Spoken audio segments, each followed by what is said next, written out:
Hey everyone, I'm Lydia from Novelty, and today I'm talking about the pros and cons of getting books free in exchange for review, and this is my bunny Whimsy here to join us. Last year, I got around $1,200 to $1,300 worth of books free just in exchange for a review, which is totally neat, but obviously was a whole lot of reading. Oops.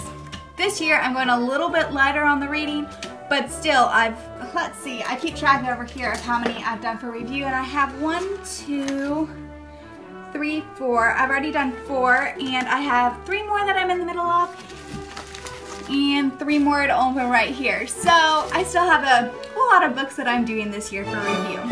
And since I do a lot of books for review, I thought I would talk about some of the pros and cons of what it's like to get books in exchange for review. And so let's get started. We'll start first with the pros. And obviously, I could not have afforded buying all those books last year.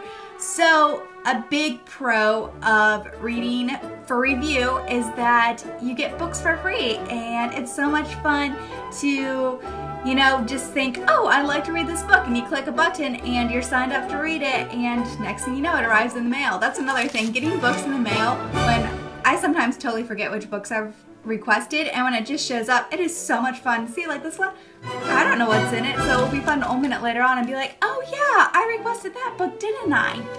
Another pro is that it helps out the authors. I am an author, and so therefore I really appreciate helping out the authors by being like, yo, people, you should read this author's books.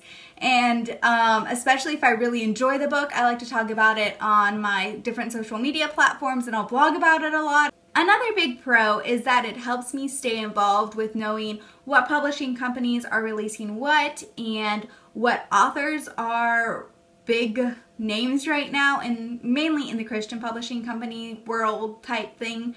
But it's so cool because even if I don't want to review a book, I'll still get updates and notifications from the different sites that I've signed up with, so I'll just always glance through those. And now for the cons. You guys, you can probably guess what the biggest con is, and that is, even if I don't want to read a book, if I've signed up to read it, then I generally will try and read it. It's hard because these books have not been reviewed by anyone, and so therefore I don't have anything to compare them to. Like currently I'm reading a book I really don't enjoy. In fact, it's barely even a 2-star read. So yes, I'm skimming it. I'm not reading every word because I just am not enjoying it at all. And if it weren't for the fact that it's a review book, I would have never finished it. Another con is that obviously you have a deadline. That's what this over here is for. This is my calendar where I have deadlines. You can see there's three deadlines right there, and those are when I have to review the book by. I enjoy reviewing books on certain days, but there are times when I really don't feel like reading a book that I have to review, and yet, you know, I agreed to it, so it's like, alright, even though I'd much rather read this other book, I'll just stick to it until this book is done. And the third con is, if I don't enjoy a book, I really don't like reviewing it very much. Okay, I review every book I read on Goodreads, but if I don't like the book, I don't like posting the review on Amazon or my blog, etc., etc. But when I read a book for review, I've agreed to post it various places, so that means that I have to post 1- and 2-star reviews, even though I feel bad doing it for the author.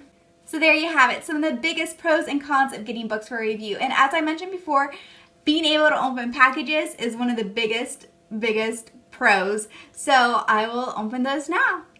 Alright, this first one here is a LitFuse book, and LitFuse is one of the review sites that I enjoy the most and I get the most books from. And this book is, real life romance. Alright, this next one, I have no clue which side it's from, and it's another LitFuse book, as you can see with the paper. Oh yes!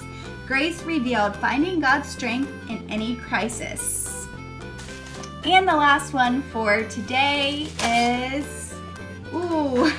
Growing Kids with Character. And yes, I am getting another book from LitFuse. No, I am not a mom, so therefore, whatever. It might be a little bit premature to read this book, but I've read another book by the same lady about raising children, and it was really interesting to me. And besides, I'm around a lot of kids that aren't my own. Like I help teach junior church and Sunday school and have nieces and nephews and little siblings and all that kind of stuff. Well, not little siblings anymore, but you know, it's fun to learn and grow. So 3 nonfiction titles that look pretty great.